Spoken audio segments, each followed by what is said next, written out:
love that never changes, God, that is faithful, that is firm. I receive that tonight, Lord, in the precious name of Jesus.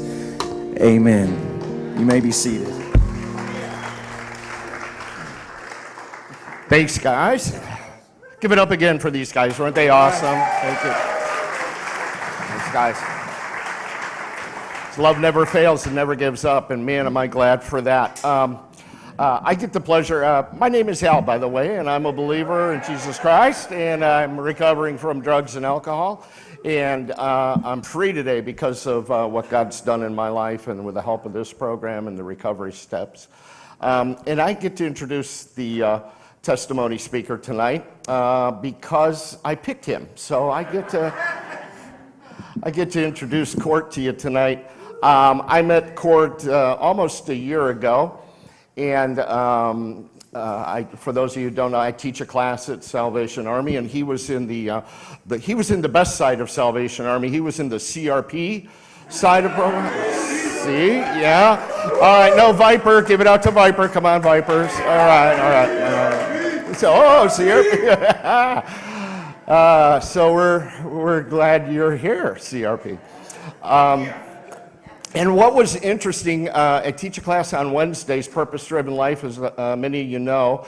And when Court came into my class the first day, I thought he was like an auditor, or he was coming in to supervise. I thought maybe Johnny Lopez sent him in to kind of see if I was, what I was doing and checking up on me, because he had a sport coat on, he had a tie and a dress shirt and dress slacks, and I'm like, you do not belong here, dude, and I was going to make fun of his attire tonight also, except for the fact that when I walked through the door, somebody said that I looked like I should be selling ice cream somewhere, so I don't know. I was back in the cry room for a little bit, but I'm better now, and so one of the things about Court is he's tall, and then he puts on boots and a cowboy hat on top of it, and I feel, it's sad. It's pretty cool to see some cowboy hats in here lately. I really like that. Yeehaw, man! Court's going to share his testimony tonight, and I know most of his story.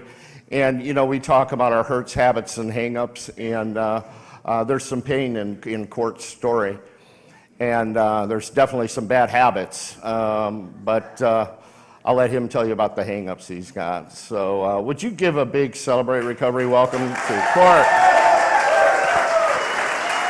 Clint Black. Woo!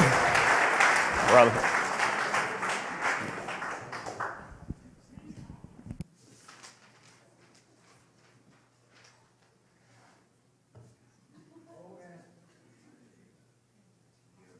There we go. Good evening, Celebrate. Oops. My name is Court. I am a grateful follower of Jesus Christ and recovering alcoholic. I do want to start with a Bible verse that's been very dear to me lately. It says, it's 1 Corinthians 10:13. No temptation has seized you except when it comes to man, and God is faithful. He will not let you be tempted beyond what you can bear. But when you are tempted, he will also provide you a way out so that you can stand up under it. What a thing. That's amazing to me. And he did offer me a way out. My story, when I was a child, I was raised in a Christian home, a loving family. My father was in the automotive business. I eventually followed in his footsteps. I did my first TV commercial when I was 5 years old for a car dealership.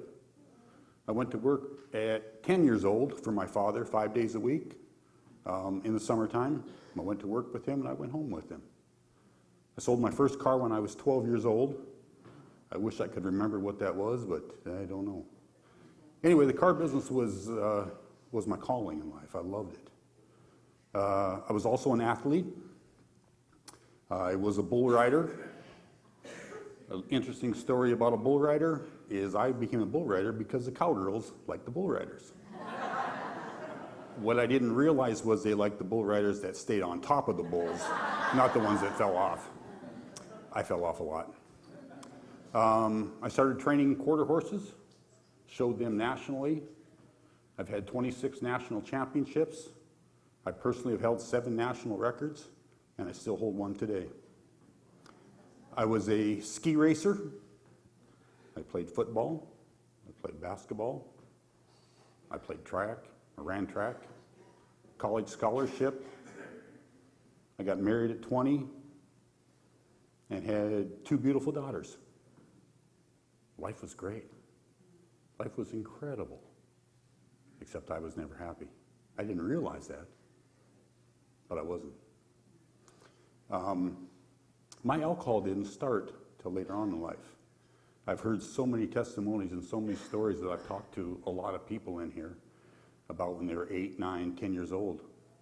I didn't have that. The first beer I ever had was at age 13. And the only reason I had it is because we were hauling hay. And for you younger generation that has bottled water, we didn't have that back then. You had a canteen. And the canteen was empty, and my dad had a cooler with a few beer in it. So he gave me a beer. And you know the story about how alcohol solves all the problems? I drank the beer because it was 100 degrees outside and I was thirsty. The hay was still there. It still had to be hauled. So it didn't solve any problems for me. Not a one. But yeah, life was good. I got into the car business, started selling cars, and started getting promoted. Every time I got promoted, a lot more responsibility, came a little more drinking because I was hanging around that crowd. By the way, today I'm 11 months sober.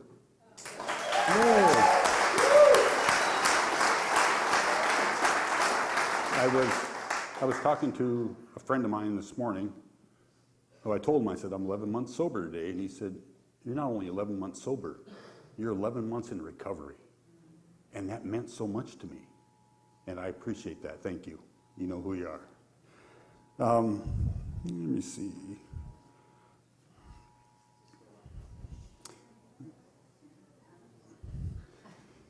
At about age 45, so a couple weeks ago, at about age 45, the alcohol started to take pretty serious effect on me. I knew it, but my pride and ego wouldn't let me do anything about it. I was starting to hear things from my employer. I was starting to hear things from my wife, my family. And the worst was my kids. But naturally, I always had it under control. I could control opening that bottle as good as anybody, and I did it a lot. The alcohol kept getting worse and worse and worse. And I knew I needed help, but I didn't know where to turn, or I didn't have the courage to make that call.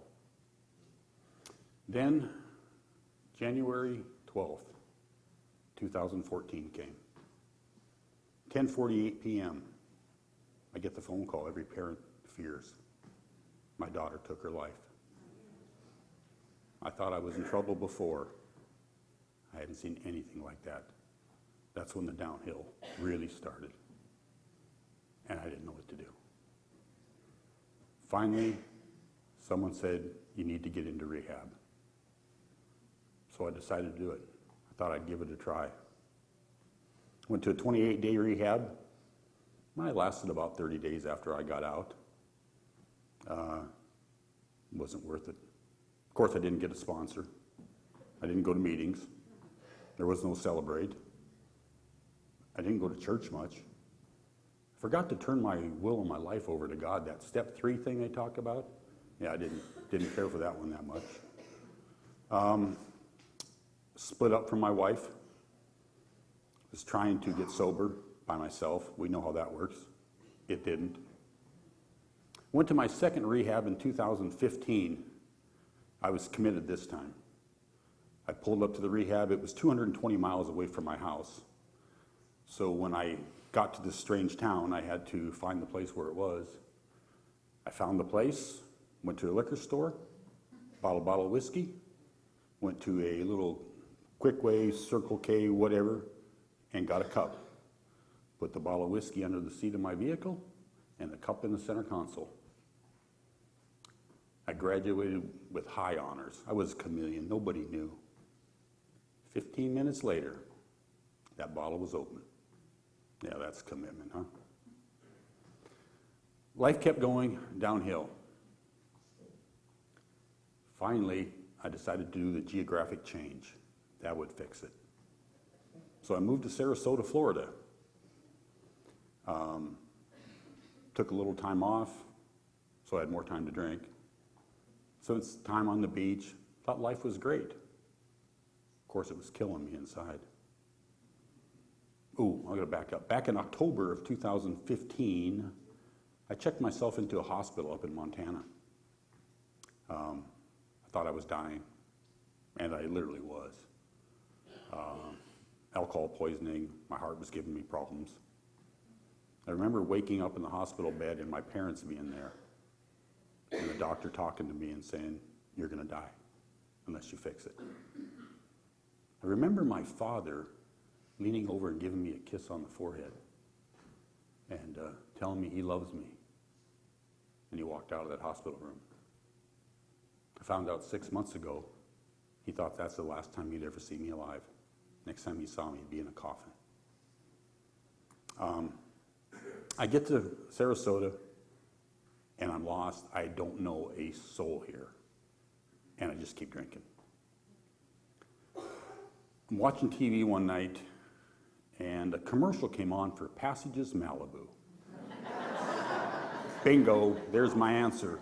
Gorgeous women, swimming pool, you don't drink, it's wonderful. So I called. God finally gave me the courage to make a call. And I called the lady out in California. She asked me where I'm calling from, and I said, Sarasota, Florida.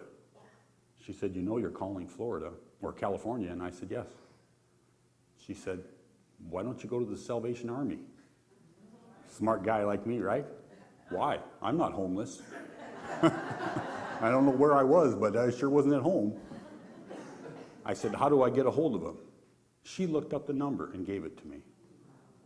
And I called. I don't remember what I said. They asked me if I thought I needed detox. Well, that was pretty much a given. She gave me the number to First Step. I had an appointment for the next morning at First Step. Of course, I had some vodka left in the vehicle, so I drove there that night and sat there and finished that off before I went into First Step. I was in First Step 12 days. It's a long time to be in First Step. I don't remember it. I was in such a fog. I came out. I had an appointment at the Sally.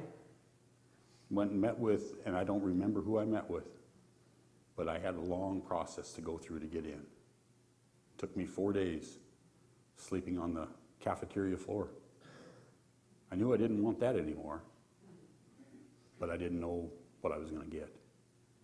I finally got admitted to the Salvation Army, and there were a couple people, somewhere in this room, that welcomed me and showed me around, and I appreciate every one of them.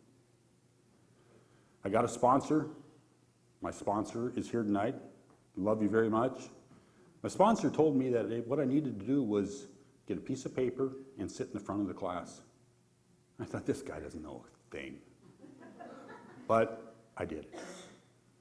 4 days later, I met with him again, and he said, "How are things going?" I said, "Fine." He said, "You sitting at the front of the class?" I said, "Yes." He said, "What's happening?" I said, "Well, I take notes, and then at night I read my notes." He said, "Oh, so you're working the program?" I said, "I'm what?" He said, "You're paying attention." I said, "Well, yeah." My sponsor is still my sponsor to this day. I went through the Sally. I commenced the Sally January 25th of this year. I stayed there for about 4 weeks, and then I went and became a member of Purpose House. Since that time, I have a job. I have a place to live. I take meetings into the Salvation Army, the Men's 33. I help Ellen with that. I'm a part of Celebrate Recovery. I'm a member of this church. My life has changed. I tell you this because all this isn't possible without God. Because step 3, when I decided to turn my will and my life over to Him, I finally did it completely. I didn't say, well, except for this part, except for this. I gave it all to Him. And I do it every day to this day. He's in charge. He has opened the doors for me that I never imagined. In fact, this July, I got a text message from someone at the Salvation Army that wanted me to apply for a job. I laughed. But you got to be out at least a year, and what do I have to offer? So I applied. I get a text. When do you want to come in for an interview? Yeah, right. Okay, I'm off tomorrow. I'll come in tomorrow. That was on a Wednesday at 1 o'clock. Thursday by 11 o'clock, I got a text. I was approved to go to work there as a case manager.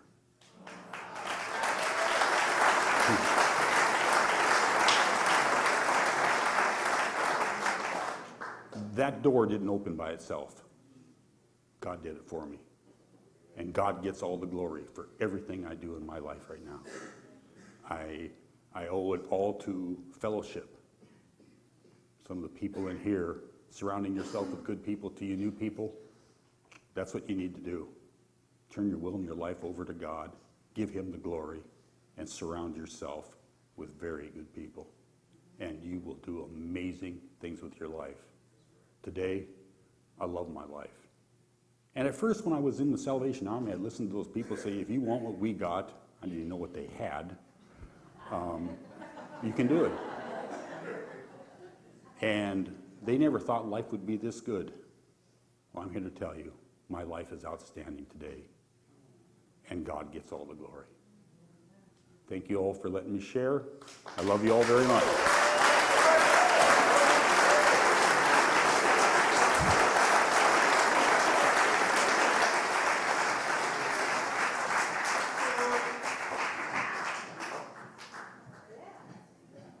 All right, let's give it up for Court.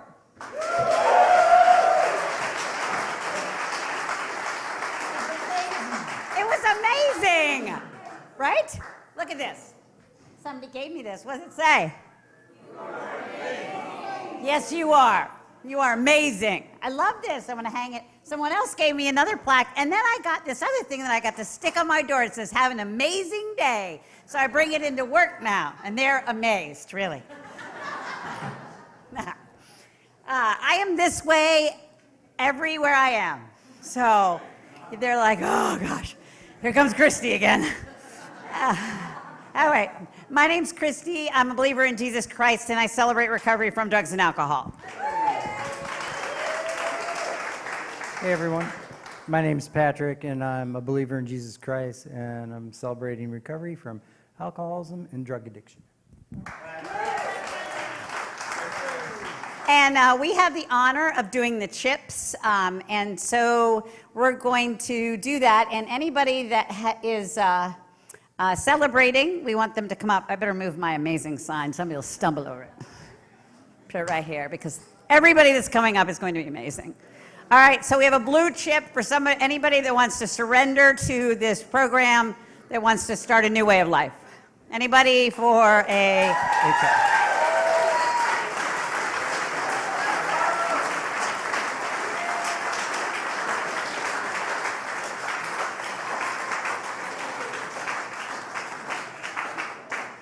Woo!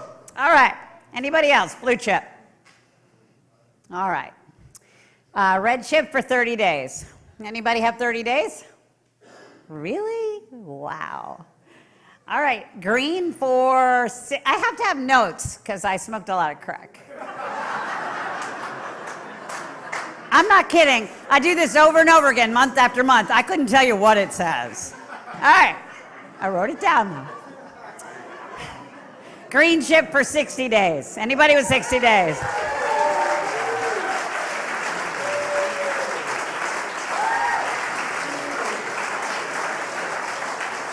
What's your name? Get back here.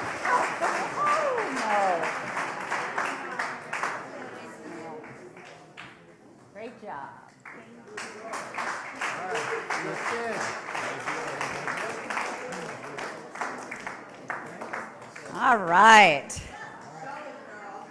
White chip for 90 days. 90 days.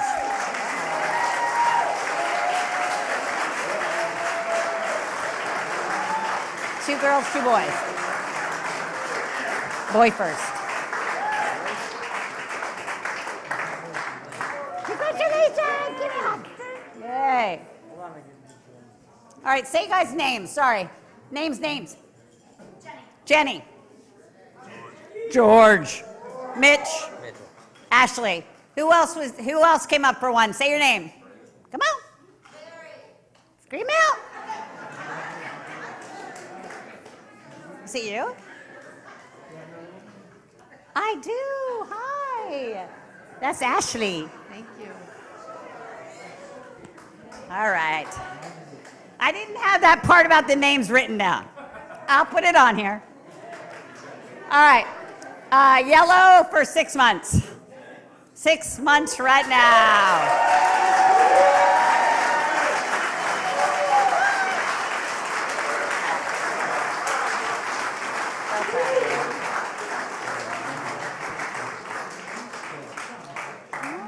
Oh, you have one?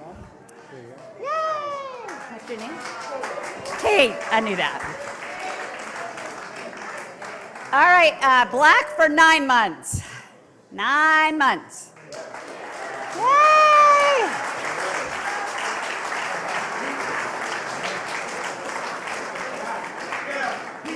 Woo, Pete! Jeff. All right, how about anybody with a year? 1 year. Woo!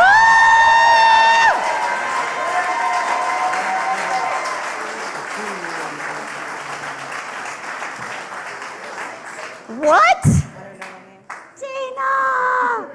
Congratulations, Dana. That's... All right, I know it's the only one we have.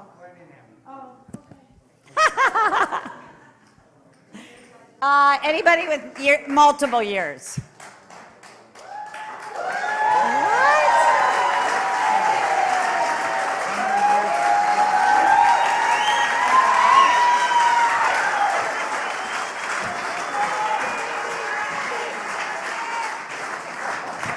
Anybody know who this is? She has 6 years.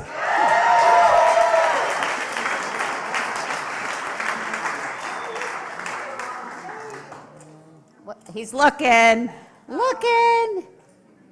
We should have definitely had one for Kelly. Hello. All right. Woo! All right, we got James with 4 years.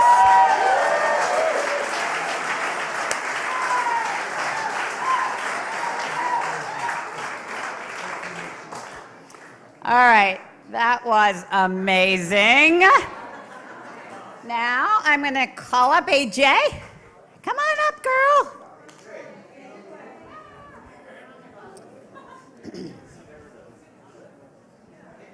AJ, you are amazing. All right. Everybody have tickets? Get your tickets. It is. We're going to give away the Bible, so get out your tickets. That's all right. You read it? The last 3 digits is 434. 434. 434. Anybody? 434. All right. What? 4393. 43. Yay!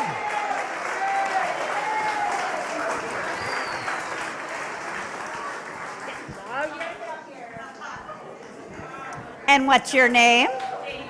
Jamie. All right, you guys, thank you so much for coming out tonight. I really appreciate you. We'll see you next week.